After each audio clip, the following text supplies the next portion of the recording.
That was the most important thing. Are we learning? I said, yeah, I'll get a Gemara, we'll learn. He wasn't capable of learning from the Gemara at that point. And my father says, I wasn't there at this point, but my father says, he was there in the hospital last week, and he was getting very frustrated and pulling all the wires off. And he turns to the nurse, he says, I can't be here in this bed, I have to learn in daven. I have to learn in daven. The nurse has no idea what he's talking about, learning in davening. She's not Jewish. But that's what I have to learn in daven. That was the most important thing. And even in the hospital, he was in the ICU for a period of time. He's got this massive mask on his face, and the air is blowing into his face. And he was medaktik Shachris Mincha Ma'ariv to daven. Even if he couldn't read it, he'd say Bal Peh. Couldn't even get up. But it was medaktik to daven. All circumstances. I've spoken about Torah, I've spoken about mitzvahs. Another focus that he had was his family.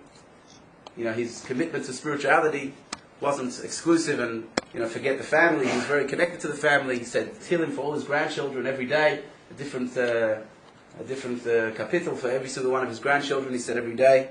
My brother Shalom tells me the story last week that 10 years ago, or 11 years ago, when he had a heart operation in Baltimore, and he had a heart operation in Baltimore, and he had a valve replaced, and they actually put in a pig valve. And when I was just in hospital, actually with Zayd a few weeks ago, when he first had the stroke, and they had to check to see what type of medication to give, see how strong the heart is. They did an ultrasound to see what type of what's going on in the heart, and they saw that he had a valve. And they figured out that it was a pig valve. So I turned to Zayd, I didn't realize that he had a pig valve. So I turned to him and I said, this is really Ishapcha, Shalosh Klubas Hatmeis, because the pig isn't kosher. But yet, you can still elevate the pig through a valve of the pig coming into him and being able to learn Torah, do mitzvahs. This is Ishapcha, it's like taking the lowest thing and elevating it. And Shalosh Klubas, he was very excited, Ishapcha, Shalosh Klubas Hatmeis.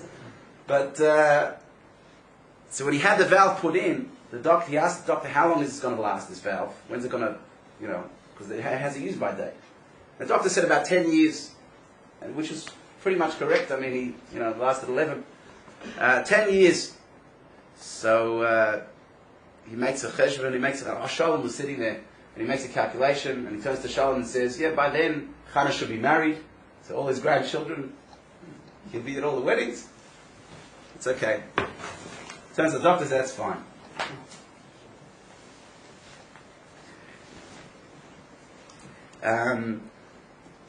So we see that the bottom line, his focus on his family as well, and the connection there was very important to him.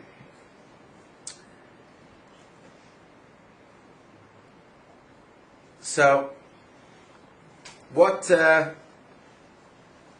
even with the family, it wasn't just as to be separated. Some people, they spend time with their family, and when they're looking to spend time with the family, so they'll go out, they'll go to the park, they'll go to a movie together.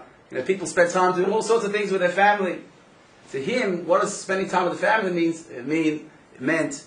The most quality time was to sit and learn together, learn Torah together, transmit Yiddishkeit, to infuse the family with that spirit. Whenever he always asked me, let's learn. When can we learn? That's what he wanted to do together with his children and grandchildren. He had various kfiyos. I wasn't the only one to learn with him. A lot of the grandchildren were learning with him. That's what he wanted to do, to transmit that to his family. So in conclusion, what I take, again, the fact that we this Gemara was the last Gemara that we learned, and it was his message to us and to me personally, was that to him, what was most important was Torah, what was most important was mitzvahs, most important was tefillah, and the family should follow in those footsteps. And specifically getting back to where I started about the Gemara, that I think he also gave the example of being committed even when things were not easy.